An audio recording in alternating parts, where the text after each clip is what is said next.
The Senate returned last week, the same week that the Labor Department announced that 20.5 million jobs had been lost in April and the unemployment rate was at its highest since the Great Depression. The chamber's Republican leadership, though, reflecting the rough consensus within the Republican Conference of the Whole, did not spend that time writing additional legislation devoting additional resources to cash-strapped state and local governments, businesses, and human beings in the United States. The leadership of the Republican Party is on a self-described pause right now from considering new disbursements of federal relief. The pause could last anywhere from a month to eternity. As a political matter, the decision to pause is vexing. There is a presidential election in 6 months in which the Republican incumbent will be running on his record.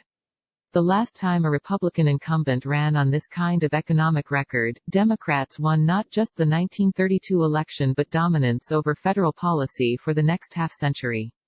Why, then, are Republicans in the Senate, House, and White House turning back now? The simplest argument is ideology. Repulsion at the sight of big numbers on the non-military section of the federal ledger is a real thing for members of the Senate majority. The numbers haunt them. Here is Louisiana Senator John Kennedy writing the figures, $3 trillion, or $3,000 billion, on a poster on the floor of the United States Senate. When they begin writing 13-figure numbers on posters for Senate floor speeches, we know the window for additional action is either closing or closed. When genuinely insulting proposals such as allowing Americans to take advances against their Social Security benefits, rather than just cutting a new round of checks, resurface, the door is nearly shut. But Republicans have never allowed, and would never allow, ideology to supersede winning an election. They might be repulsed by the large numbers, as they were by the cost of Medicare Part D in 2003. But they rammed through the new benefit anyway, through sheer force of will, because then White House advisor Karl Rove insisted it was necessary for Republicans to win. Concerns about unpaid for spending, and agonizing lines like families across the country are cutting back their spending, so the government should too, might be foundational notions for them. But they don't become practicable ideas for present-day governance, unless Democrats are in power. Could that be it, then? The shutdown on spending would make sense if they've already given up on Trump's chances at re-election and are instinctually transitioning to handicapping the country that the Biden administration would inherit. Governance has its moments, sure. It's fun to fill every vacancy on the federal judiciary. But can it really compare with the thrill of handing a collapsed economy to a Democrat, watching that Democrat assume blame for the whole thing, and then winning back the House in 2 years? When you get to practice your anti-spending ideology and watch as voters blame the Democratic president for it. It's plausibly cynical. But Republicans haven't given up on Trump just yet. Biden has been doing well in national and swing state polling. He may even be a favorite for November at the moment. He is still, however, a nearly 78-year-old man who is either locked in a Delaware basement or doesn't know how to get out of it. But if they still have hope for November, why are Republicans pausing relief efforts, for now, ahead of a national referendum on their relief efforts?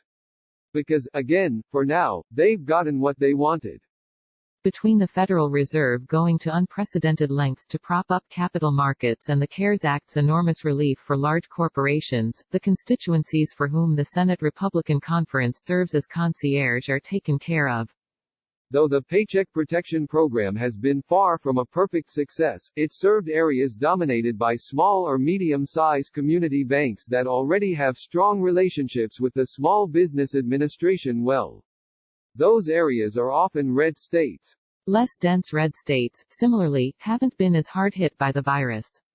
Of the 20 senators representing the 10 states with the highest per capita number of COVID-19 related deaths, only 3 are Republicans.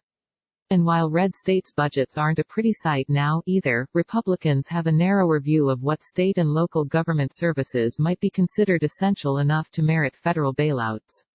This is why most Senate Republicans are, for now, willing to entertain more flexibility in states' use of existing federal grants but aren't really talking about the additional $500 billion to $1 trillion for which Democrats have been lobbying. Republicans' priority, now, is not providing additional relief money as efforts to stamp out the virus continue. It is getting businesses to reopen and commerce to recommence, virus be damned.